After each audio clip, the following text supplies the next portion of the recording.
हुए, corporate training में 10 साल का एक्सपीरियंस लिए हुए, ये छोटा-सा लड़का जो आपको दिख रहा है आज, कई लोगों का ये भी सवाल होता है मुझसे कि सर आपकी उम्र नहीं है श्रीमद् भगवद गीता जैसे कॉन्सेप्ट को डिस्कस करने की। तो सबसे पहले इसी परसेप्शन को मैं क्लियर कर दूं। स्वामी शंकराचार्य, आदिगुरु शंकराचार्य जी से 13 साल की उम्र में किसी ने एक सवाल पूछा था।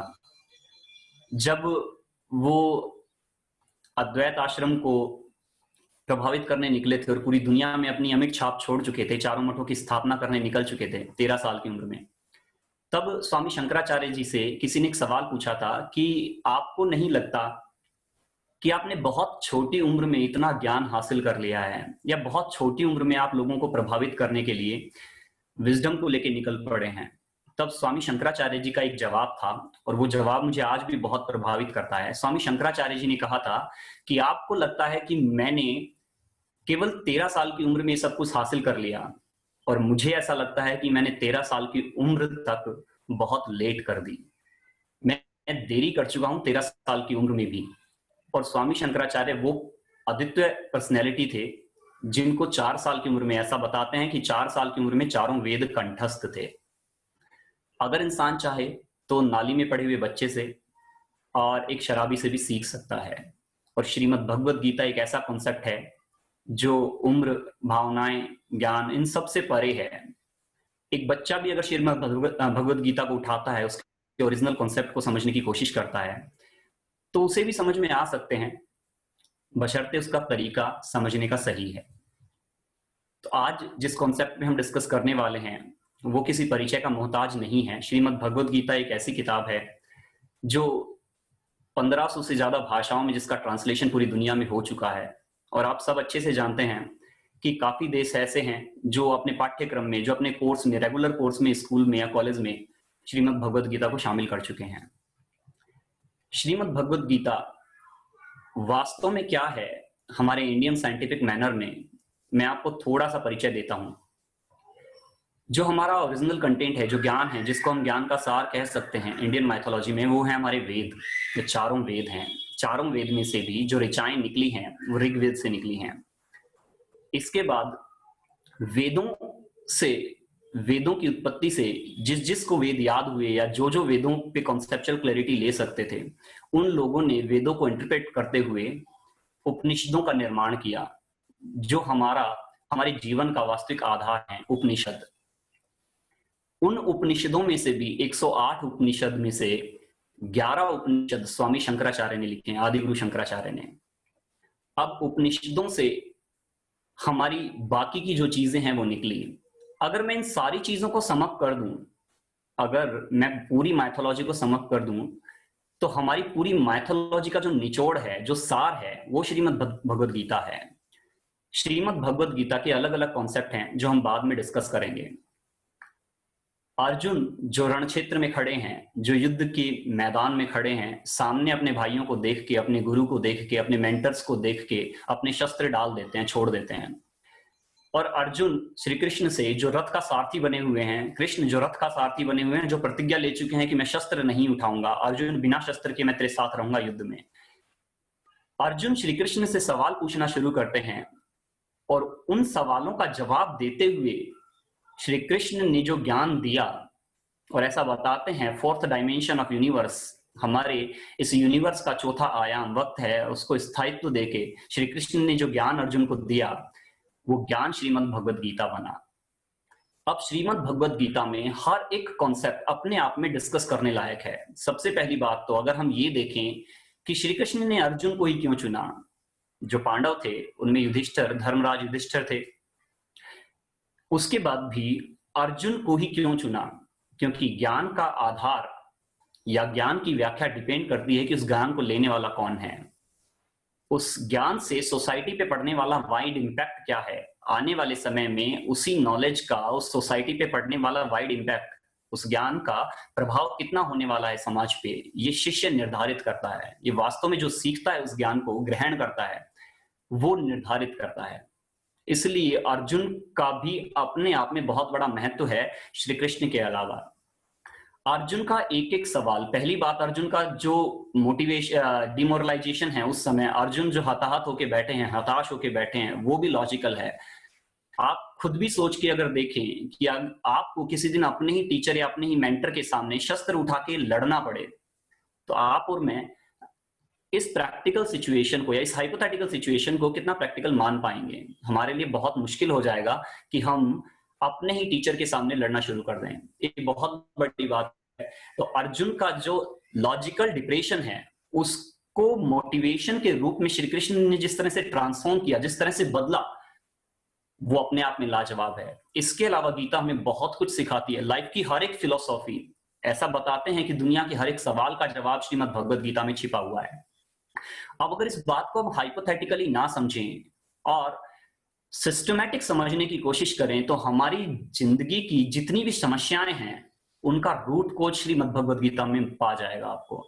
हम क्यों इस दुनिया के पीछे पागल रहते हैं, हम वास्तव में मोह के वशीभूत क्यों रहते हैं, हम क्यों वास्तव में रियल लव नहीं कर पाते, या लोगों से हमारी एक्सपेक्टेशन की वजह से हम किन किन चीजों में रैश हो जाते हैं, हम वास्तव में डिमोटिवेट क्यों रहते हैं, छोटी छोटी चीजों में हमारा मोटिवेशन क्लैश क्यों कर जाता है, हम सिस्टमैटिक चीजों को समझ क्यों नहीं पाते, हम फिलोसॉफिकली स्ट्रॉन्ग क्यों नहीं हो पाते, जब सवाल हमसे पूछे जाते हैं तो हम जवाब क्यों नहीं दे पाते, हमारे पास ओरिजिनल कंटेंट होने के बावजूद भी हमें स्टडी में कॉन्सेप्चुअल क्लैरिटी क्यों नहीं आ पाती, ये माइंड का कॉन्सेप्ट क्या है, हम इस दिमाग की अवस्थाओं को क्यों नहीं समझ पाते, वास्तव में अहंकार क्या है, आत्मसम्मान और अहंकार के बीच की जो लाइन है वो बहुत बारीक होती है, हम उसको क्यों बार बार पाट जाते हैं, हमें वास्तव में गुस्सा क्यों आता है, इन सब का रूट कोज, इन सारी चीजों की जड़ हमें श्रीमद् भगवद गीता में मिल जाती है।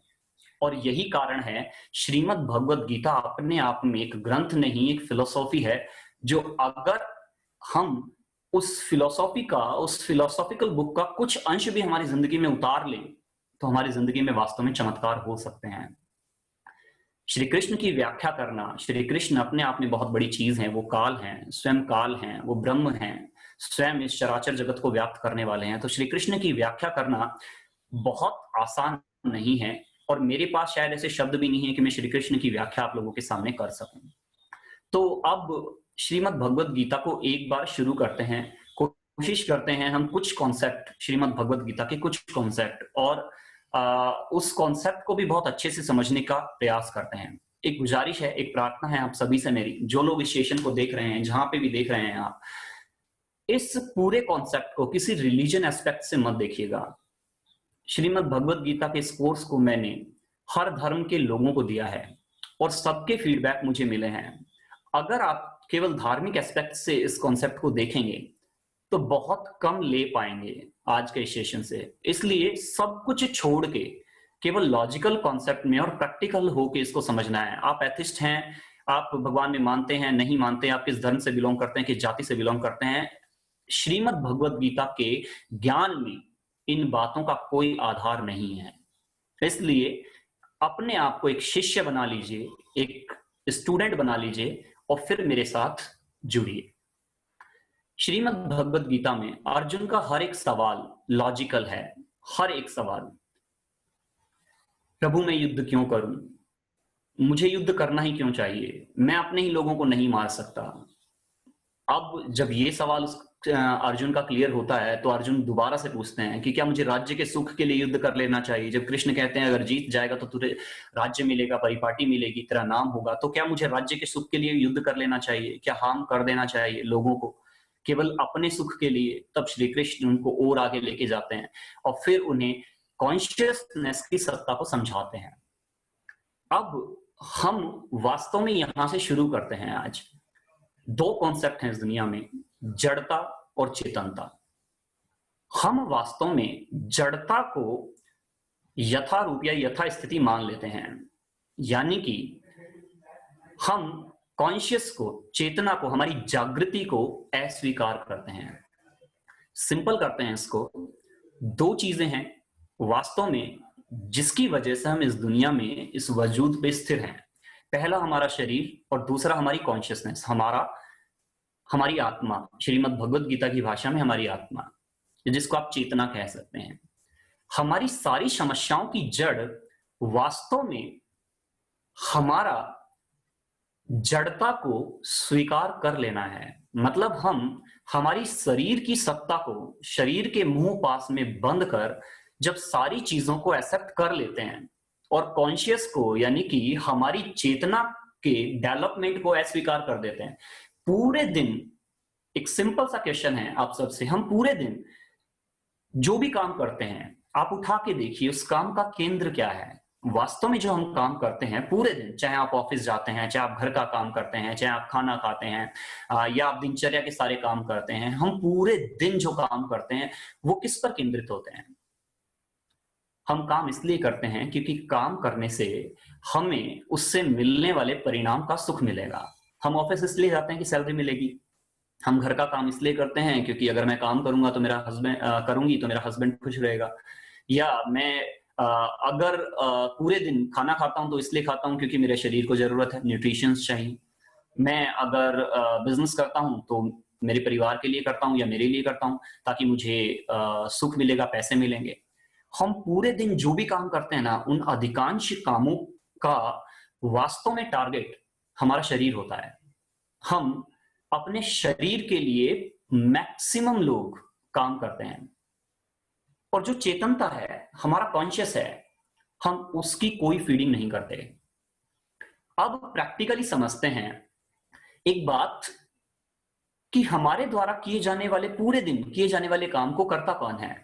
हमारा शरीर करता है, ये हमारा दिमाग करता है, ये हमारा कॉन्शियस करता है। अगर हम सिस्टमैटिक समझें तो प्रत्यक्ष रूप से जो दिखाई देता है वो ये कि हम जो भी काम करते हैं पूरे दिन में, जो भी काम करते हैं वो शरीर करता है। हम हाथ हिलाते हैं, हम बाइक चलाते हैं, हम गाड़ी चलाते हैं, हम लैपटॉप पे काम करते हैं, ऑफिस पहुंच के हम अपना अकाउंट्स का वर्क करते हैं, whatever we are doing. हम पूरा का पूरा काम हमारे शरीर से करते हैं जो प्रत्यक्ष रूप से हमें प्रत्यक्ष रूप से देखने पे दिखाई देता है। लेकिन वास्तविकता क्या है, अब समझिए। अगर हमारा माइंड हमारे साथ ना हो, अगर हमारी चेतना हमारे साथ ना हो, हमारा कॉन्शियस हमारे साथ हो ही ना, तो क्या वास्तव में जो हम काम करते हैं वो कर पाएंगे? नहीं कर पाएंगे। इसका मतलब प्रत्यक्ष रूप से देखने में जो दिख रहा है वो बिल्कुल डिफरेंट है। हम वास्तव में जितने भी काम करते हैं वो हमारी चेतना के साथ करते हैं। इसका मतलब हमारी जिंदगी पे पड़ने वाला, हमारी जिंदगी में किया जाने वाला हर एक कार्य डायरेक्ट जुड़ा हुआ है हमारी चेतना के साथ, हमारे कॉन्शियस के साथ, प्रेजेंस ऑफ माइंड के साथ। अगर मैं सिंपल भाषा में बात करूं तो प्रेजेंस ऑफ माइंड के साथ जुड़ा हुआ है। अब अगर प्रेजेंस ऑफ माइंड नहीं है तो हमारे काम में प्रोडक्टिविटी कितनी होगी, उत्पादकता कितनी होगी? जो हम काम कर पाएंगे क्या वो ठीक से हो पाएगा? ठीक से होना बहुत दूर की बात है, शायद हम काम कर ही नहीं पाएंगे। लेकिन फिर भी जो वास्तव में हमको हर एक काम करने के लिए प्रेरित कर रहा है, जो वास्तव में हमसे हमारे शरीर से हर एक काम करवा रहा है, वो हमारी चेतना है। लेकिन फिर भी हम भरण पोषण किसका करते हैं? हम देखभाल किसकी करते हैं? हम केयरिंग किसकी करते हैं? हमारी जड़ता की, हमारे शरीर की।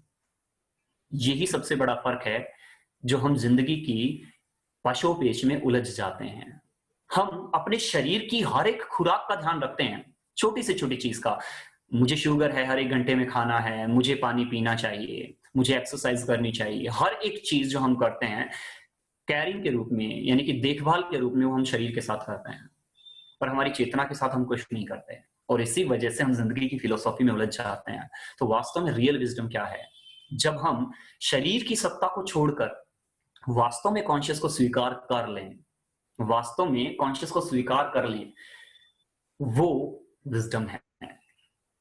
और इसको स्वीकार करने में उम्र कहीं पर भी आड़े नहीं आती। इस चेतना को स्वीकार करने में वास्तव में आपका ज्ञान भी आड़े नहीं आता।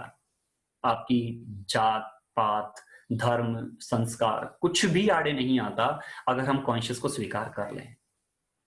अब गीता की इस फिलोसॉफी को, श्रीमद् भगवद गीता की केवल इस फिलोसॉफी को डिस्कस करते हैं हम। हमारे माइंड जो है, दो ही चीजें हैं दुनिया में जो मैंने आपको बताया, जड़ता और चेतनता। अगर आप इसको फिलोसॉफिकल लैंग्वेज में बात करें, साइकोलॉजिकल लैंग्वेज में बात करें तो माइंड और मैटर। माइंड और मैटर, मैटर मतलब हमारा शरीर और माइंड मतलब हमारा कॉन्शियसनेस। हमारा जो माइंड है इसकी तीन अवस्थाएं होती हैं। तीन सिचुएशन में हर इंसान अपनी जिंदगी को यापित करता है, जीता है। हम पूरे दिन की जो दिनचर्या चलाते हैं वो तीन चीजों में चलाते हैं साइकोलॉजी के अकॉर्डिंग: कॉन्शियस, सबकॉन्शियस और अनकॉन्शियस। Conscious, subconscious, unconscious.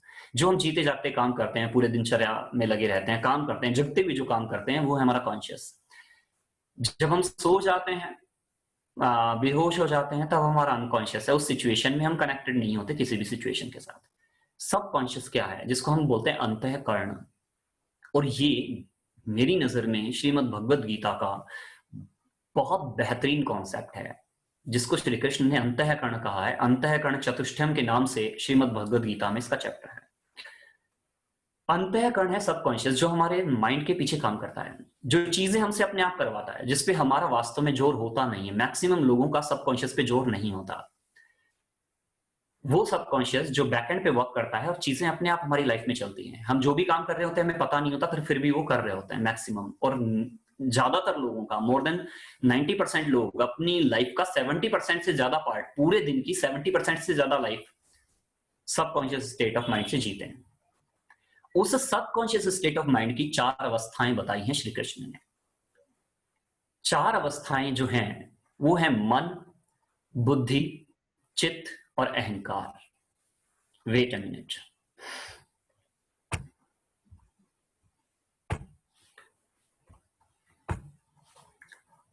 ये जो स्क्रीन पे आप देख रहे हैं हमारा माइंड है, उसकी 3 अवस्थाएं होती हैं, कॉन्शियस, सबकॉन्शियस और अनकॉन्शियस। कॉन्शियस जब हम सारे सेंस हमारे साथ कनेक्टेड होते हैं, जब हम दिनचर्या के सारे काम कर रहे होते हैं जगते जागते।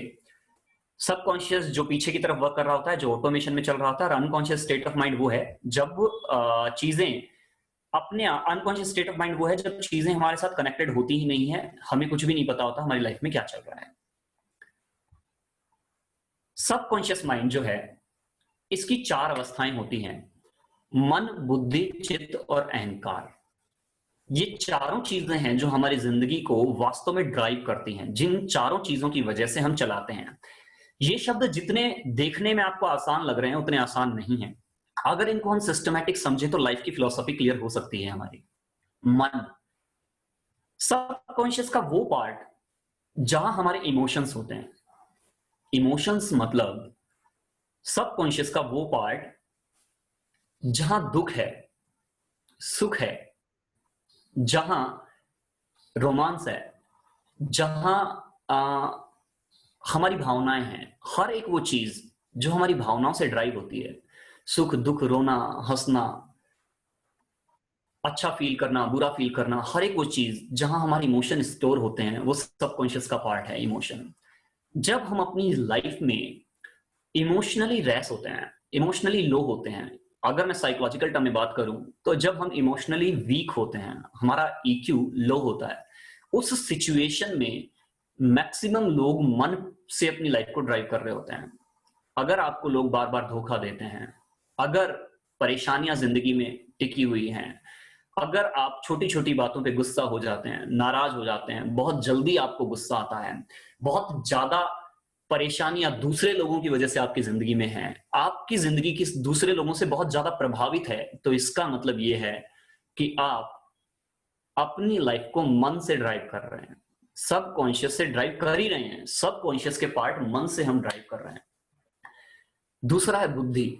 बुद्धि सबकॉन्शियस का वो पार्ट है जो लॉजिक्स लगाती है, जो हर एक चीज में कारण ढूंढती है, हर एक चीज में, हर एक चीज को जानने की इच्छा होती है। मतलब हम जब भी जिज्ञासु प्रवृत्ति के होते हैं, क्यूरियस होते हैं, जैसे आज का सेशन जिन लोगों ने श्रीमद् भगवद गीता नहीं पढ़ी है, उनके दिमाग में सेशन से पहले अगर ये बात आई कि मैं जान लेता हूं चल श्रीमद् भगवद गीता क्या है, तो वो जो क्यूरियोसिटी आपके दिमाग में पैदा हुई, वो आपकी बुद्धि का काम है, जिसको हम साइकोलॉजिकल टर्म में इंटेलिजेंस कहते हैं। इंटेलिजेंस, IQ, ये बुद्धि है हमारी।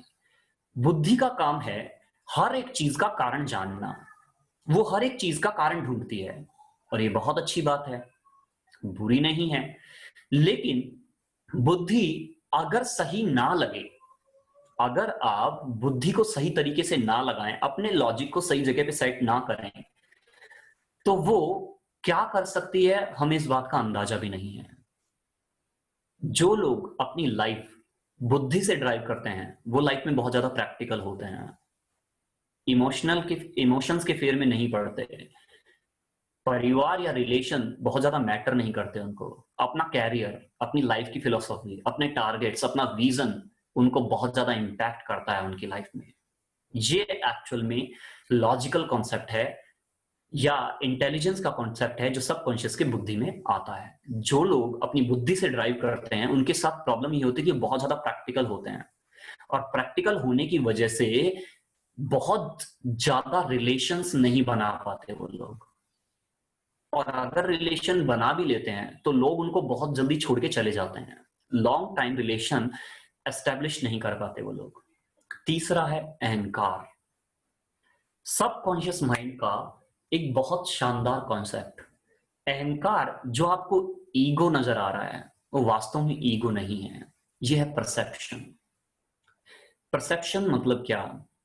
हमारे सबकॉन्शियस का वो पार्ट, हमारे ही सबकॉन्शियस का वो पार्ट जो तय करके मेमोरी के रूप में हमारे सबकॉन्शियस के अंदर बैठ गया है, जो हमारे परसेप्शन बन गए हैं, हमारी अवधारणाएं बन गई हैं, वो चीज जिन्हें वास्तव में हम बदलना नहीं चाहते, जहां इंटेलिजेंस होने के बाद भी हम बदलना नहीं चाहते।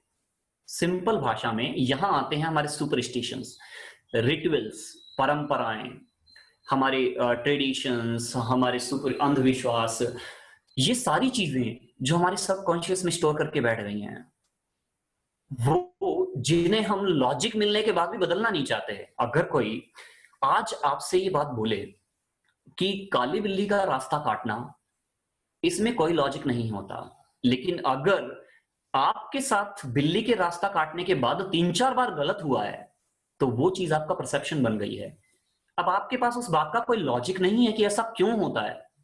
हमारे पास हमारे मैक्सिमम सुपरस्टिशंस के लॉजिक नहीं है, लेकिन फिर भी हम उन चीजों को यथार्थ मान चुके हैं, हम उन चीजों को सही मान चुके हैं। ये है हमारे परसेप्शन, जो किसी भी वे में डिजाइन होते हैं या किसी भी तरीके से हमारी लाइफ में स्टिक होके बैठ जाते हैं, चिपक के बैठ जाते हैं। अब ये जो सबकॉन्शियस का तीसरा पार्ट है, इसी वजह से हमारा अहंकार पैदा होता है। हमारे अंदर जो ईगो पैदा होती है वो वास्तव में इसी वजह से पैदा होती है।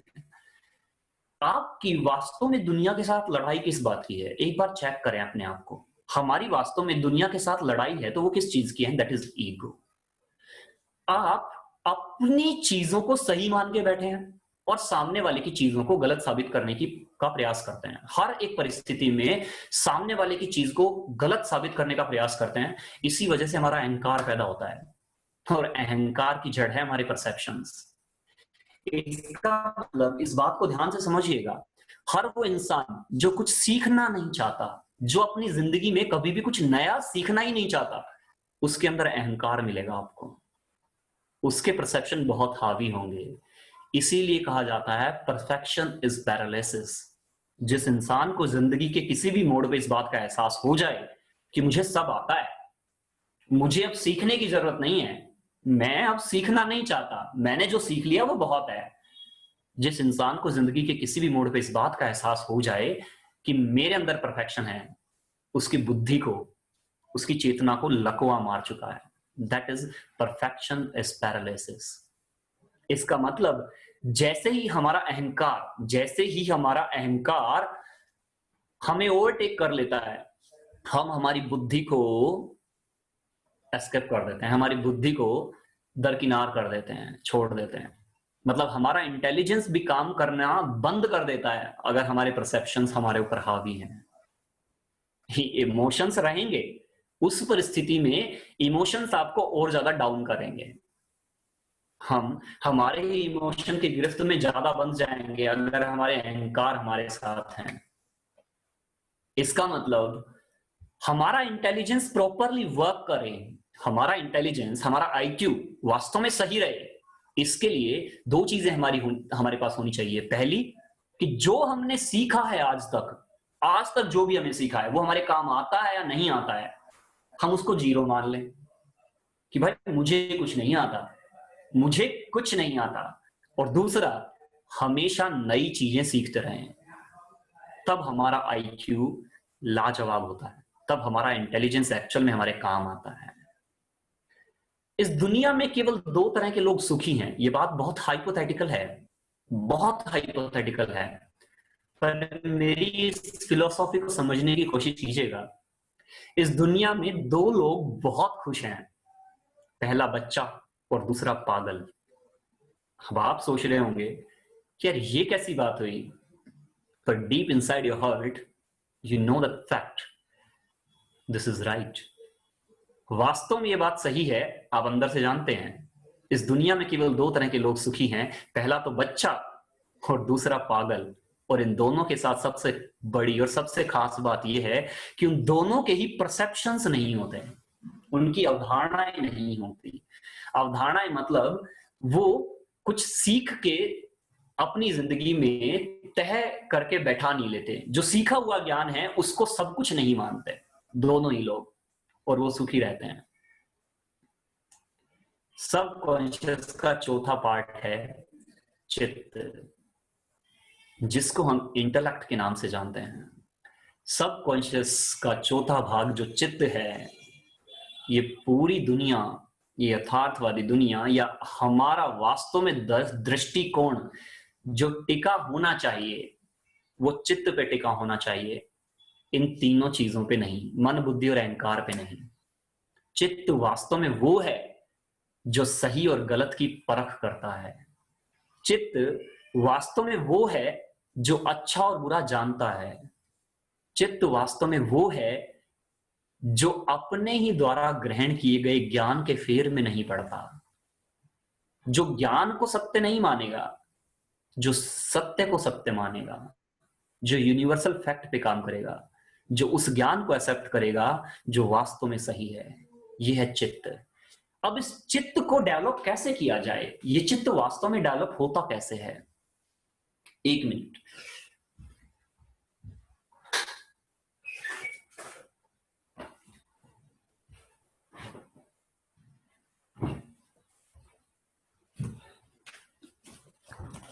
ये जो तीन तरह की किताबें आप मेरे हाथ में देख रहे हैं, श्रीमद् भगवद गीता के अलग अलग प्रारूप मेरे साथ हैं, अलग अलग प्रारूप हैं। 10 तरह की श्रीमद् भगवद गीता पढ़ने के बाद भी मैंने अपनी पूरी जिंदगी में 10 तरह की श्रीमद् भगवद गीता पढ़ी है, जो अलग अलग राइटर ने अलग अलग फिलोसॉफी के साथ डेवलप की हैं। अगर मैं उनका क्रक्स बताऊं आपको, तो हर इंसान ने, जिसने वास्तव में सही फिलोसॉफी पे वर्क किया है, चित्त को सर्वोपरि माना है। जो हम जनरल भाषा में, साधारण लैंग्वेज में बोलते हैं कि हमारा चित्त भंग हो गया, वो वास्तव में चित्त है क्या? वो डेवलप कैसे होता है? वो डेवलप होता है हमारे बुद्धि की वजह से, हमारे इंटेलिजेंस की वजह से। जब हमारी बुद्धि सही दिशा में नॉलेज को कॉन्सेप्चुअल क्लैरिटी में डेवलप करने के लिए काम करती है, तब हमारा चित्त डेवलप होता है। अब ये जो भारी भारी शब्द आपको नजर आ रहे हैं, मैं इनको बिल्कुल साधारण रूप से समझाता हूं आपको। आपने एक कोई भी छोटी सी लाइन पढ़ी या कोई किताब पढ़ी, किताब पढ़ने के बाद आपको उस किताब से एक इंफॉर्मेशन मिली। इंफॉर्मेशन मतलब आपको उस किताब से एक जानकारी मिली। आपने वो जानकारी अपने अंदर उतार ली, आपको वो बात याद हो गई, आपने कहीं पे पढ़ा देखा, आपने वो समझा, उसको उतार दिया। वो बात गई आपके मन के अंदर। फिलोसॉफिकल लैंग्वेज में या साइकोलॉजिकल लैंग्वेज में सबकॉन्शियस के अंदर वो जब बात जाती है, स्टोर होती है, तो वो बात स्टोर हुई हमारे मन के अंदर। वही बात जब तय करके बैठ गई, जब उस बात का तोड़ नहीं है हमारे पास, हमारी बुद्धि उस पर लॉजिक नहीं लगाती, हमारी बुद्धि उस पर सोचना समझना नहीं चाहती, उस बात को परखना नहीं चाहती, तो वो बात बनी हमारा परसेप्शन, हमारा अहंकार। कोई चीज आपने पढ़ी और जब आपकी बुद्धि उस पर लगी, आपके लॉजिक उस पर लगे कि ये क्यों है, कैसे है, किस वजह से है, क्या ये सही है या नहीं, ये गलत तो नहीं है, जो मैं पढ़ रहा हूं वास्तव में क्या ये सही है, ये यूनिवर्सल लॉ है, जो पढ़ा रहा है क्या वो सही है, हमने लॉजिक्स लगाए। जब हमारी बुद्धि किसी इंफॉर्मेशन पे लगी, किसी नॉलेज पे हमारी बुद्धि लगी, हमारा इंटेलिजेंस लगा, तो वो बना हमारा इंटेलेक्ट, वो बना हमारा वास्तव में चित्त। यानी कि हमारी नॉलेज हमारा मन है या हमारी परसेप्शन है, लेकिन हमारी कॉन्सेप्चुअल क्लैरिटी हमारा चित्त है। अब समझिए, अगर आप स्टूडेंट हैं तो चीजें आपको क्यों समझ में नहीं आती? आपको मैक्सिमम लोगों के साथ ये हालत होती है, आप एग्जाम दे के आए और एग्जाम देने के बाद जो आपने पढ़ा था ना, आप उसको ऑलमोस्ट फाड़ देते हैं। 10th 12th तक बच्चा केवल ये काम करता है, जैसे ही वो एग्जाम दे के आया पेपर को ऐसे फाड़ता है जैसे इसके बाद मेरे ये काम आने वाला ही नहीं है। इसका मतलब वो चित्त में तो था ही नहीं, वो कॉन्सेप्चुअल क्लैरिटी जैसी कोई चीज पे था ही नहीं, वो था कहां पे? वो वास्तव में हमारे मन में गया या फिर हमारा अहंकार बना। अगर हमने रट लिया है किसी चीज को, रट्टाफिकेशन करके हम पास हुए हैं, तो वो हमारा अहंकार है। और अगर कुछ समय के लिए चीज याद हुई और बाद में हम भूल गए तो हमारा मन है। और वास्तव में हमको एक कॉन्सेप्ट स्टडी का समझ में आया कि इसका फॉर्मूला ये है, ये इस वजह से ऐसा होता है, यूनिवर्सल लॉ ये है, इसका क्वांटम फिजिक्स का थ्योरी ये वाली है। वो हमारा इंटेलेक्ट है। जब हम चीजों को अच्छे से समझ जाते हैं तो हमारा इंटेलेक्ट डेवलप होता है। ये है हमारे सबकॉन्शियस का कॉन्सेप्ट। हमारे दिमाग की 3 अवस्थाएं। कॉन्शियसनेस क्या है, उसमें से कॉन्शियसनेस क्या है, ये जो हम अभी हमने समझा है सबकॉन्शियस है। कॉन्शियसनेस क्या है? कॉन्शियसनेस वो है जब चित्त अपने इंटेलेक्ट को इस तरह से डेवलप करे कि उसका प्रभाव हमारे वास्तविक जीवन पे ऐसा पड़े कि हम हर परिस्थिति में खुश रहना सीखें। हम जिंदगी की हर परिस्थिति में खुश रहें। मैटेरियलिस्टिक चीजें हमें परेशान ना करें। हमारी जो खुशियां हैं वो क्षणिक ना हो। आज खुश हूं, कल मैं दुखी हो गया। कोई चीज मिली, मैं खुश हो गया, वो चीज चली गई, मैं दुखी हो गया। कोई अपना मुझसे मिलने आया, मैं खुश हो गया, सुख मिल गया। लेकिन वो मुझे छोड़ के चला गया, मैं दुखी हो गया। अगर ये सुख और दुख समान अवस्था पे आ जाए, वास्तव में दुख आपको दुखी ना करे और सुख आपको बहुत ज्यादा खुशी ना दे, या इतनी खुशी ना दे कि आप उस खुशी में ही पागल हो जाएं, वो वास्तव में कॉन्शियसनेस में आना है। वो है हमारे बुद्धि का स्थिर हो जाना, वो हमारे मन का स्थिर हो जाना, वो हमारे चित्त का स्थिर हो जाना है। तब श्री कृष्ण ने गीता के दूसरे अध्याय के 55वें श्लोक में बोला, दुखेषु दिग्न मनः सुखेषु विगत स्पृह, दुखेषु दिग्न मनः सुखेषु विगत स्पृह, वित राग भयधर क्रोध हर स्थित धीर मुनि रुच्यते। हर वो इंसान जिसके लिए सुख और दुख समान अवस्था है, जिसको दूसरे के कहे का फर्क नहीं पड़ता, जो अपनी जिंदगी अपने तरीके से जीता है, परसेप्शन के तरीके से नहीं, जो अहंकार को, अपनी बुद्धि को, अपने मन को सत्य मान के नहीं बैठा है, वो वास्तव में स्थिर बुद्धि का है, वो वास्तव में पुरुष है, वो वास्तव में मोटिवेटेड है। अब इन सारे कॉन्सेप्ट को समझने के लिए अब इतना आसान नहीं है जितना दिख रहा है। ये सारी चीजें जो मैंने निकाली है श्रीमद् भगवद गीता से, जितनी दिख रही है उतनी आसान नहीं है। और ये केवल एक नॉर्मल सा कॉन्सेप्ट है श्रीमद् भगवद गीता का, जिससे हम सबकॉन्शियस माइंड के नाम से जानते हैं, अंतःकरण के नाम से जानते हैं। अंतःकरण चतुष्टय है।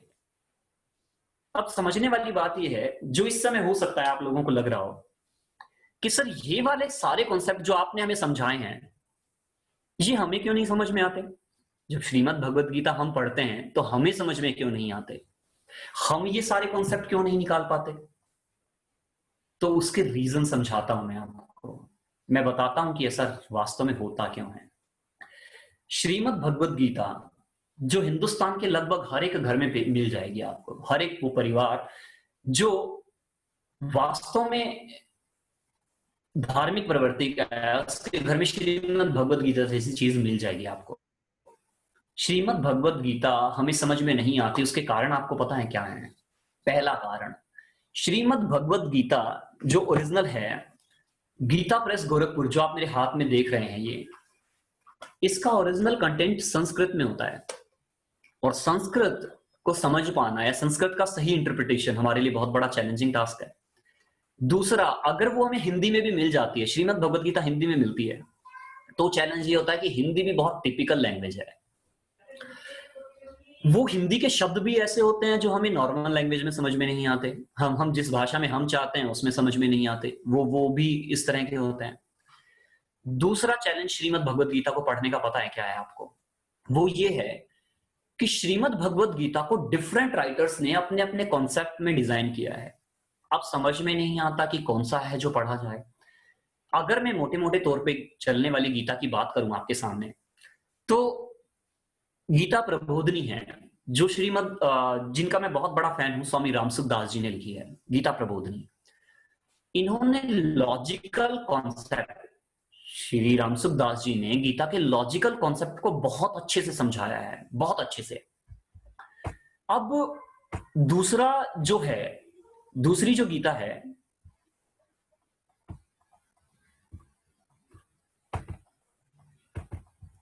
एक मिनट योगेश जी, मेरा वीडियो वाला फ्रंट ले आइए एक बार आप, अगर हो सकता है तो। ओके, इसको मैं बंद कर दूं?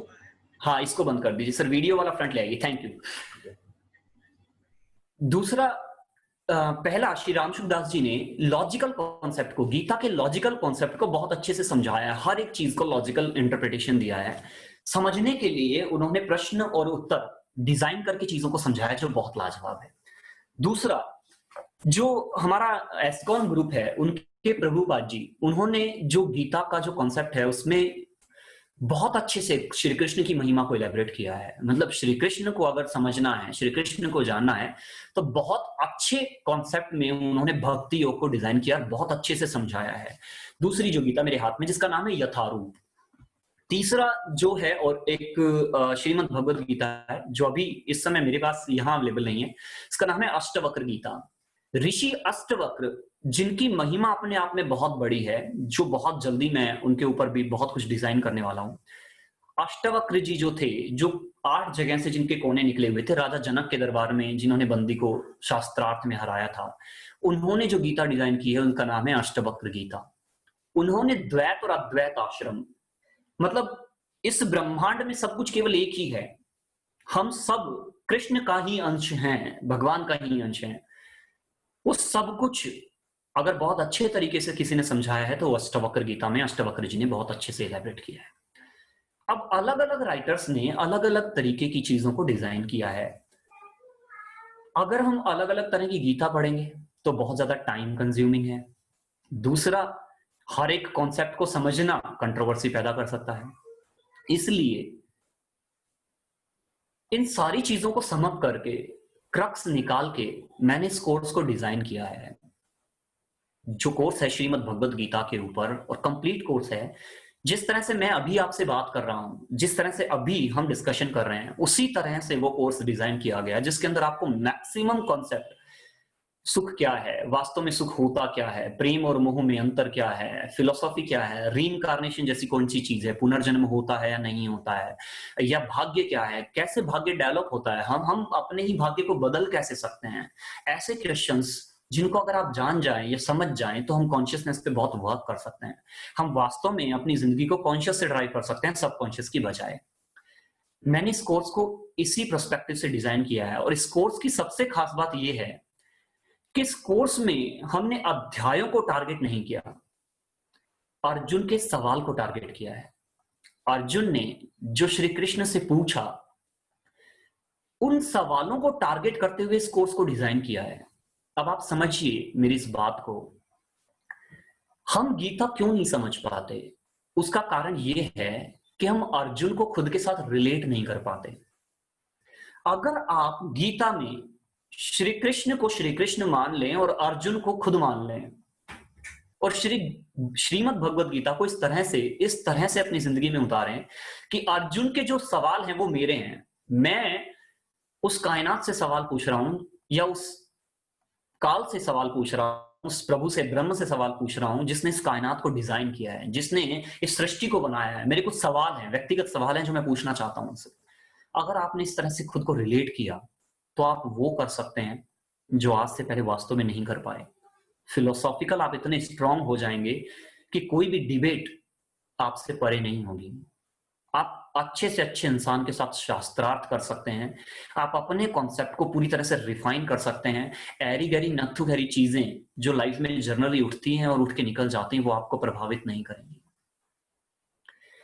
मेरे इस 10 साल के कैरियर में, और केवल 10 साल का कैरियर नहीं है, आप ताजुब करेंगे, मैं प्रीस्ट फैमिली से बिलोंग करता हूं, प्रीस्ट फैमिली से बिलोंग करता हूं, और आप ताजुब करेंगे 10 साल की उम्र से मेरा जो बचपन है वो शास्त्रों के बीच गुजरा है। आप अगर देखेंगे तो यहां पे भी आपको ये उपनिषद दिख जाएंगे। मेरा बचपन 10 साल की उम्र से इन सब चीजों के बीच गुजरा है। 10 साल की इस कॉर्पोरेट यात्रा में ट्रेनिंग्स के दौरान मैंने विपश्यना के कैंप किए हैं, कुंडलिनी जागरण, विपश्यना, अनापनस्थी, रेकी, ये सारी चीजें जो आपके लिए बहुत बड़ी हैं, हो सकता है आपके लिए साधारण हो, कुछ लोगों के लिए बहुत बड़ी हो, ये सारी चीजें मेरी जिंदगी का हिस्सा रही हैं। मैंने उसके बाद भी मेरा पहला कोर्स श्रीमद् भगवद गीता पे डिजाइन किया।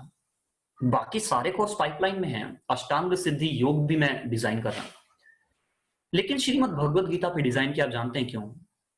क्योंकि इससे सरल, हमारी माइथोलॉजी में इससे सटीक और सरल ज्ञान हमें नहीं मिल सकता। अगर श्रीमद् भगवद गीता की फिलॉसफी हमने अपने अंदर उतार ली तो आगे का हर रास्ता, हर मार्ग प्रशस्त हो सकता है श्री कृष्ण की राह तक जाने में, श्री कृष्ण तक पहुंचने में। इतना कह के मैं आप सबसे विदा लूंगा और मैं अब योगेश जी को बोलता हूं। Yogesh ji please take out the things. और थैंक यू शेखर जी। कोई भी चीज अगर मुझसे गलती हुई हो तो अपना बेटा या छोटा भाई मान के आप मुझे माफ कीजिएगा। फिर भी अगर आपको लगता है कि आपकी जिंदगी में इस 1 घंटे में कुछ आपने सीखा है मुझसे, या आपके परसेप्शंस की जड़ आपको पता लगी है, तो इस कोर्स में मेरे साथ जुड़िए, इस यात्रा में मेरे साथ जुड़िए, शायद बहुत कुछ मिले आपको। Thank you Yogesh ji, thank you Shekhar ji. और बहुत बहुत कुछ सीखने को मिला आपसे। मैं आपको बता रहा हूँ, मैं बहुत मोटिवेटेड हूँ इस कोर्स के लिए। और काफी मेरे रोंगटे भी खड़े हो रहे जब आप कुछ चीजें बता रहे थे। बिकॉज श्री भागवत गीता अपने आप में सब कुछ है, और हम लोग कनेक्टेड नहीं है। मैं खुद भी बोलूँ तो मैं कई सालों से कोशिश कर रहा हूँ कि मैं इसको समझूं। और अभी भी मैंने आप सब जब सुन रहे होंगे शेखर जी को, और मैं अपने आप से रिलेट कर रहा हूँ कि मैंने लॉकडाउन के टाइम में वो पढ़ना शुरू किया। पर शायद मैं एक चीज को मैं 3-3, 4-4 बार पढ़ने के बाद मुझे वो समझ में आई कि यार इसका लॉजिक क्या है। और फिर मैंने 1-1, 2-2 मिनट का उसके ऊपर रिलेट किया, वीडियो बनाना। बट अभी भी लगता है कि हमें एक सिंपल लैंग्वेज जो आप दे रहे हैं शेखर जी, और इसमें बहुत सारे लोगों को बेनिफिट होने वाला है। यंग लोगों को जो शायद किताब नहीं पढ़ते हैं या उनके पास वो टाइम नहीं है, स्मार्टफोन से कनेक्टेड है, तो बहुत कुछ इससे होने वाला है, ये मुझे लगता है। और थैंक यू कि आपने ये एक वीडियो फॉर्म में कन्वर्ट किया और हम लोगों के सामने रखा है। इसमें शेखर जी आप कुछ मेडिटेशन भी कुछ मैं बता देता हूँ, मैं बता मेडिटेशन भी अलग से आप कुछ कर रहे हैं, राइट? हाँ हाँ हाँ, मैं बता देता और हूँ। फ्रेंड्स, अगर आप लोगों के कुछ क्वेश्चंस हो किसी भी तरह के लाइफ से रिलेटेड, आप चैट बॉक्स में डाल सकते हैं। और मीनवाइल शेखर जी मेडिटेशन के बारे में थोड़ा सा बताएंगे आप? मैं बता देता हूँ सर। मेडिटेशन के लिए इसके साथ श्रीमद् भगवद गीता के साथ मैंने एक और कोर्स डिजाइन किया है उन लोगों के लिए जो मेडिटेशन में फ्रेशर्स हैं। एक्चुअल में मेडिटेशन करने में हमें क्या क्या दिक्कत होने वाली है या क्या क्या दिक्कत होती है जब हम मेडिटेशन करना शुरू करते हैं। तो मेडिटेशन के दौरान हमारे शिवरिंग होना शुरू हो जाती है, शरीर में कपकपी पैदा होती है। कई बार मेडिटेशन के दौरान इस तरह की चीजें भी हमको देखने को मिलती है कि इंसान को बहुत ज्यादा रोना आता है, बहुत ज्यादा एक्साइटेड हो जाता है। कई बार एस्ट्रल ट्रैवल वाली सिचुएशन में ऐसा होता है कि हमें ऐसा लगता है कि हम गिर रहे हैं। तो ये सारी चीजें क्यों होती है, या मेडिटेशन की कौन कौन सी टेक्निक है, मेडिटेशन करना क्यों चाहिए। वास्तव में आपको स्टेबिलिटी चाहिए, अपने कॉन्शियस को स्टेबल करना है तो मेडिटेशन सबसे अच्छा और सबसे सुंदर साधन है मेरी नजर में। कॉन्शियसनेस पे अपने आप को शिफ्ट करना है, आपको अपनी लाइफ में सरलता और सादगी लेके आनी है, तो मेडिटेशन बहुत अच्छी चीज है। तो एक बेसिक कोर्स हमने मेडिटेशन का डिजाइन किया है योगेश जी, जिस कोर्स के अंदर आपको मिलेगा कि मेडिटेशन क्यों करना चाहिए, मेडिटेशन करने की मोटे रूप से 8 टेक्निक कौन सी हैं। हमारे पौराणिक शास्त्रों के अकॉर्डिंग 8 तरह का जो टेक्निक है मेडिटेशन की, जिसके अंदर चक्रा मेडिटेशन जिसको हम कुंडलिनी जागरण बोलते हैं, अष्टांग सिद्धि योग का ध्यान से धारणा, धारणा से समाधि, ये वाली परिस्थिति है, विपश्यना एक टेक्निक है, माइंडफुलनेस एक टेक्निक है, बीइंग जीरो एक टेक्निक है, हमारा सुदर्शन क्रिया एक टेक्निक है जिसको हम ब्रीदिंग अवेयरनेस के नाम से जानते हैं। ये सारे, एक त्राटक होता है, त्राटक जिसको फोकसिंग टेक्निक के नाम से जाना जाता है। तो इन सारी चीजों को मैंने इलेबोरेट किया उस कोर्स के अंदर। साथ में एक सबसे बेहतरीन तरीका मेडिटेशन आप किस तरह से कर सकते हैं, वो किस इंसान को कौन सा मेडिटेशन करना चाहिए और कौन सा नहीं करना चाहिए, ये वाली चीजें बताई है उस कोर्स के अंदर। और सबसे बड़ी बात, मेडिटेशन करने के दौरान हमें किन चीजों का ध्यान रखना चाहिए, कौन कौन सी सावधानियां रखनी चाहिए, ये सारी चीजें उस कोर्स के अंदर हमने डिजाइन की हैं। जो हम ये वाला मेडिटेशन वाला कोर्स है, योगेश जी, शायद हमने ऐसा ये हम ऐसा कर सकते हैं, जो भी श्रीमद् भगवद गीता हमसे ये कोर्स में हम हमारे साथ एनरोल होगा, उसको ये मेडिटेशन वाला कोर्स हम साथ में फ्री दे सकते हैं या साथ में दे सकते हैं। ओके, सही, बहुत अच्छा हो जाएगा सर, क्योंकि मेडिटेशन जो हाँ, जो मैं रिलेट करता हूँ शेखर जी की, मैं एज ए ट्रेनर कई बार ट्रेनिंग में जो मेन अगर हम किसी को बोल रहे हैं तो माइंड रिलैक्स होना बहुत जरूरी है, और मेडिटेशन कहीं ना बहुत कहीं जरूरी हमें है। क्लोज लाती है अपने अपने साथ, अपने आप को हाँ, समझने की कोशिश करती है कि मैं अपने आप को समझूं पहले कि मैं बिल्कुल कौन हूँ। सो बिल्कुल। बहुत ही एक अच्छा आपने एक कॉन्सेप्ट लिया है शेखर तो जी, सर और हम सब। ध्यान और योग, इसमें दोनों चीजें हो जाएगी योगेश जी, जी ध्यान और योग दोनों चीजें हैं इसमें, जी है ना? जी हाँ, अगर हम ज्ञान योग की बात करें तो गीता सबसे बेहतरीन है, और ध्यान, हमें ध्यान भी सीख लिया हमने। अब कुछ एक सवाल हैं, अगर आप कहें तो मैं जवाब दूं इनका, जी जी जी थोड़ा प्लीज सा, है ना? जी। सर, सबसे पहले रोहित जी का एक मिनट में शुरू से चलता हूँ। कोस्ट ऑफ द कोर्स तो योगेश जी बताएंगे। नाइस लॉजिक, मीना जी कह रहे हैं, मीना शिवाल जी कह रहे हैं nice logic. Thank you Meena ji, thank you so much, आपने समय दिया और इतना समझा, मैं शुक्रगुजार हूँ आपका, धन्यवाद। सर बहुत अच्छी बातें बताई, थैंक यू सो मच, मैं खुद रीड करती हूँ और खुद से रिलेट करूंगी। Thank you so much Reena ji, मैं आपकी जिंदगी में थोड़ा सा भी परिवर्तन ला सका हूँ तो ये आपका बड़प्पन है। कोर्स में जुड़िए, आपकी जिंदगी में आमूलचूल परिवर्तन आएंगे, बहुत बहुत अच्छा लगेगा कोर्स में आपको। हाउ कैन वी, अगर आप श्रीमद् भगवद गीता पढ़ते हैं रीना जी, तो ये कोर्स वास्तव में आपके लिए बना है, आपको जुड़ना चाहिए कोर्स में। How can we achieve that state, Rohit ji इतना आसान नहीं है, एक बार तो मैं ऐसे तो नहीं बता सकता, पर हमें चित्त पे वर्क करना चाहिए। अगर आपको उस स्टेट को अचीव करना है तो कॉन्सेप्ट को शुरू से समझना पड़ेगा, मतलब तीनों योग समझने पड़ेंगे, कर्म योग, ज्ञान योग, और इसके साथ आपको हमारा सांख्य योग, ये तीनों चीजें समझनी पड़ेगी, कौन सा सर्वश्रेष्ठ है, तीनों योग समझने पड़ेंगे। और गुणत्रय विभाग योग, हमारा रजोगुण, सतोगुण, तमोगुण, तीनों के कॉन्सेप्ट समझने पड़ेंगे कि हम बिहेव क्यों करते हैं अलग अलग, तो वो चीजें आपको बहुत अच्छे से क्लियर होंगी। धन्यवाद sir, thank you so much Yashu Nimba ji. Sir Shrimad Bhagavad Gita को कब से कैसे रीड करें?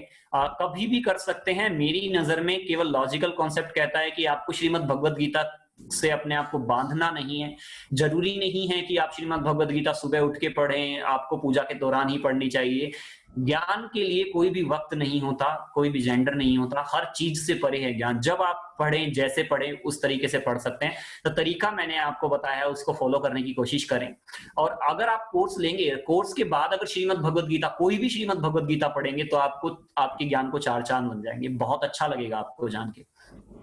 राज जी का एक सवाल है कि सर ये cost of the Gita course, sir ये योगेश जी बता देंगे आपको। जी सर अमेजिंग सेशन था, thank you so much Vishal ji, thank you so much. और कुछ सवाल है कि एक बार तो जवाब नहीं दिया जा सकता। उम्र को लेके मैं बता दूं आपको, मैं शुरुआत में क्लियर कर चुका हूं। वैसे मैं 31 साल का हूं, और जरूरी नहीं है कि 31 साल का इंसान सिखा नहीं सकता। अगर आपने 1 घंटे का सेशन लिया है तो शायद आपके कॉन्सेप्ट क्लियर रहे होंगे। अब मेरे ज्ञान का आधार क्या है, मैं शुरुआत से अगर मैं गीता की बात करूं तो मैंने बताया डिफरेंट तरह की गीता मैंने पढ़ी है। अष्टवक्र जी ने बहुत प्रभावित किया है, श्री प्रभुपाद जी का भी मैं फैन हूं। इसके अलावा जो सबसे ज्यादा इम्पैक्ट मेरी जिंदगी में रहा वो स्वामी रामसुख दास जी का रहा, श्रीमद् भगवद गीता के कंसर्न में। वैसे स्वामी विवेकानंद की जीवनी मैंने पढ़ी है, स्वामी विवेकानंद को काफी समय से मैंने फॉलो किया, उनकी सादगी और सरलता मुझे बहुत अच्छी लगती है। मेरा आइडियल कौन है, मैं इस तरह से तो नहीं बता सकता आपको, लेकिन फिर भी हर वो इंसान जिससे मैंने सीखा है वो मेरा आइडियल है। अगर इसी समय आप मुझे कोई बात सिखा सकते हैं तो आज से आप भी मेरे आइडियल हैं। Thank you. Yogesh ji, over to you. Thank you. या थैंक यू शेखर जी, और बहुत बहुत अच्छा लगा आज, और आपसे रेगुलर हम सीखते रहेंगे, बहुत कुछ सीखना है पर्सनली, और हम सबको सीखना है। अभिनव जी एक बार फाइनल एक दो स्लाइड्स हैं वो बता दीजिए, बिकॉज काफी लोगों के मैसेज आ रहे हैं कि ये कैसे हाँ ज्वाइन करें। शेखर जी बीच में अगर आप वो कोर्स किस तरह से उसका एक आधा वीडियो अगर आप दिखा पाए अपनी स्क्रीन में। सर, वीडियो तो स्क्रीन में अभी तो नहीं हो पाएगा, मैं माफी चाहूंगा इसके ओके लिए। Okay, no problem. लेकिन आपको शुरुआत में पहले वीडियो के अंदर मैंने, अगर आप कोर्स में जैसे ही लॉगिन करेंगे, पहले वीडियो के अंदर मैंने सब कुछ बताया है कि किस तरह से कोर्स देखना है, क्या क्या ओके चीजें हैं जो करनी है, क्या है जो नहीं करनी है, नोट करके 3 से 4 बार अगर आप पूरा कोर्स देखेंगे, जिसको भी मैं कोर्स, जिसने भी कोर्स लिया है, जो भी मेरे साथ अब तक जुड़ा है, मैंने उनको एक ही बात कही है कि आप 4 से 5 बार एक बार कोर्स को देखिए। 4 से 5 बार देखने के बाद जो कॉन्सेप्चुअल क्लैरिटी आपको आएगी, वो मजा आ जाएगा सर आपको। तो पहले ही कोर्स में मैंने सारी चीजें बताई हैं, उसमें कोई प्रॉब्लम नहीं है। लॉगिन वाली वो सारी चीजें हमारी टेक्निकल टीम है, वो देख ही लेगी, कोई प्रॉब्लम नहीं है सर। जी है ना? जी। सो Abhinav ji, over to you. मैंने चैट का लिंक भेजा है, जो हमारी ग्रुप है उसका लिंक भेजा है पूरी चैट में, आप उसके देख सकते हैं। एंड जो भी और कुछ डिटेल जानना चाहते हैं, चैट एक व्हाट्सएप ग्रुप है, आप प्लीज उसे ज्वाइन कीजिए। और एक वीडियो है, आई थिंक। नमस्कार। ऐसा कहते हैं कि दुनिया के हर सवाल का जवाब, दुनिया की हर समस्या का समाधान एक किताब में लिखा हुआ है, और उस किताब का नाम है श्रीमद् भगवत गीता। अब ये बात देखने और सुनने में जितनी फैसिनेटिंग लगती है, जितनी दिलचस्प लगती है, क्या वास्तव में उतनी सही भी है? ऐसा क्या है श्रीमद् भगवत गीता में जो दुनिया की हजारों भाषाओं में इस किताब का ट्रांसलेशन हो चुका है? क्यों दुनिया का बड़े से बड़ा मोटिवेशनल स्पीकर श्रीमद् भगवत गीता के श्लोक्स को कोट करता है? ऐसा क्या है श्रीमद् भगवत गीता में जो अर्जुन के रथ का सारथी बने भगवान श्री कृष्ण ने जो ज्ञान दिया, उसको सुनकर केवल हिंदुस्तान नहीं, दुनिया के लाखों लोग कृष्णमय होकर घूमते और झूमते हैं?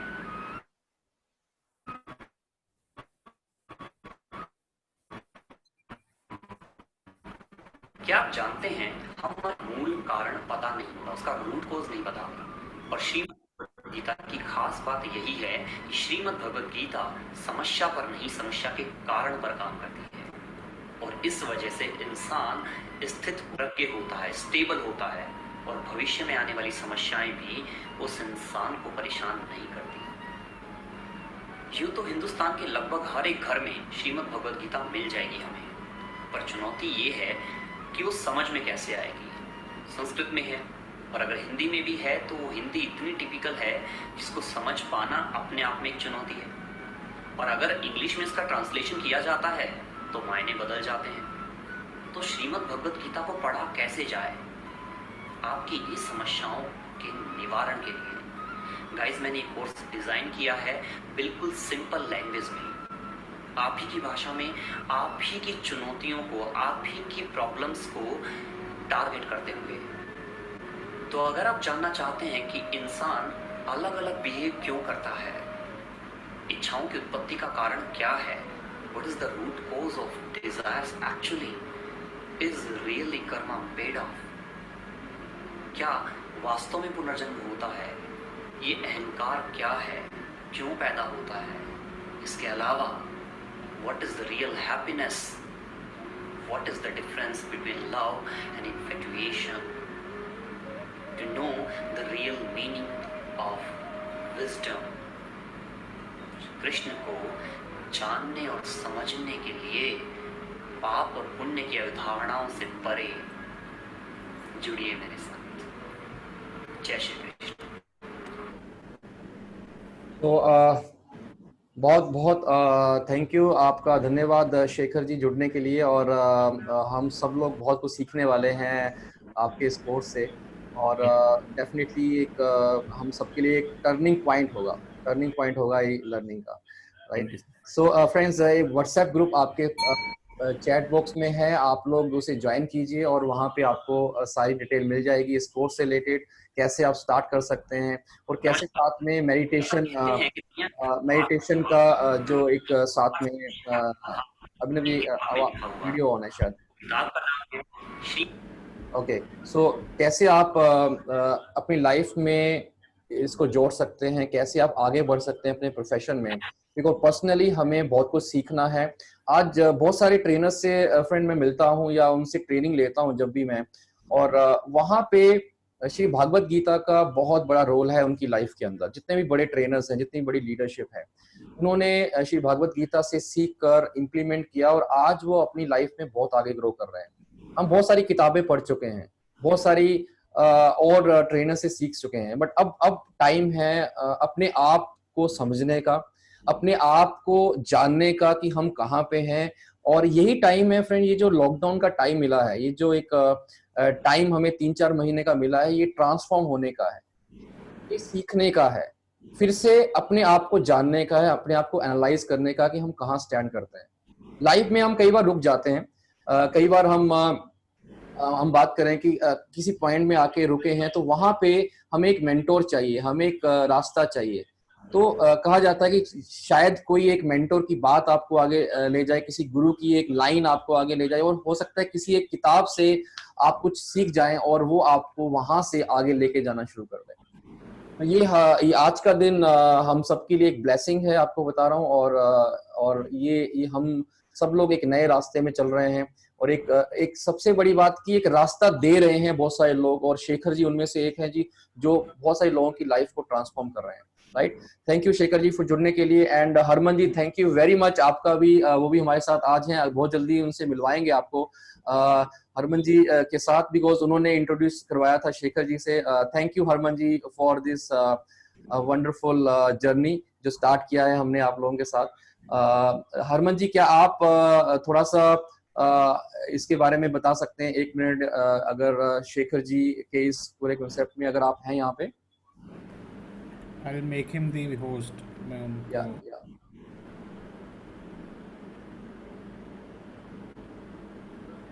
हेलो। या हरमन जी कैसे हैं? नमस्कार। मैं सभी को नमस्कार कहना चाहूंगा, और ये 1 घंटे की जर्नी मैंने अटेंड की शेखर जी के साथ, और आप सब लोगों के साथ मिलकर जो नॉलेज शेखर जी ने शेयर की है, बहुत ही अच्छा लगा मुझे। मैं भी भगवत गीता से बहुत चीजें सीखना चाहता हूँ। मैं हर ग्रंथ से, बाइबल से, कुरान से, गुरु ग्रंथ साहिब से, मैं सबसे सीखना चाहता हूँ। और जिस तरीके से शेखर जी ने एलैबोरेट किया, इट्स माइंड ब्लोइंग। बहुत इजी लैंग्वेज में हमारी आजकल की जर्नल प्रॉब्लम्स को देखते हुए जिस तरीके से इन्होंने गाइड किया, I am thankful to him. और योगेश जी, अभिनव जी, आपका सबसे पहले थैंक्स है कि thank आपने एक ऐसा प्लेटफॉर्म रेडी किया जिससे सब लोग अपनी प्रॉब्लम्स को हल कर सकते हैं। डिफरेंट डिफरेंट टॉपिक के ऊपर आप लोग सेमिनार्स करते हैं, वेबिनार्स करते हैं, जिससे मैक्सिमम लोग बेनिफिट ले पा रहे हैं। Thanks to all of you. और मैं जितने भी ऑडियंस आज हम लोगों के साथ जुड़ी है, सबसे रिक्वेस्ट करना चाहूंगा कि अगर आपको लगता है कि कुछ वैल्यू एडिशन आज के इस वेबिनार से आपको हुआ, तो इस कोर्स को ज्वाइन जरूर कीजिए। मैं खुद इस कोर्स का स्टूडेंट हूं और बहुत सारी चीजें इस कोर्स से सीख पाया हूं। So kindly join this course. Thank you so much. Thank you Harman ji. So thank you Shekhar ji for joining, आपका टाइम देने के लिए। और आपसे हम टाइम रेगुलर लेते रहेंगे, बिकॉज बहुत सारे लोग जो है वो कनेक्ट होना चाहते हैं। अभी आज मॉर्निंग का सेशन फर्स्ट टाइम रखा, और आज काफी लोग थे, 60 से ज्यादा लोग थे, और फेसबुक में लाइव है और काफी लोग देख रहे हैं। काफी इंक्वायरीज आ रही हैं हमें कि ये क्या है, कैसे हम जुड़ सकते हैं। और थैंक यू शेखर जी जुड़ने के लिए। Thank you very much. Thank you all. Hopefully आप लोग व्हाट्सएप ग्रुप से जुड़ चुके हैं, और वहां पे आप सबको इन्फॉर्मेशन मिल जाएगी। Thank you everyone for joining. एक बार अभिनव जी फिर से आप व्हाट्सएप ग्रुप डाल दीजिए। डेफिनेटली मैंने दोबारा से डाल दिया है सबके लिए। जो हमारे साथ फेसबुक पे लाइव है उनको हम फेसबुक पे ही लिंक शेयर कर देंगे। सर थैंक यू शेखर जी, नमस्कार। Thank you so much. जय श्री कृष्ण। जय श्री कृष्ण। जय श्री कृष्ण सर। जय श्री कृष्ण।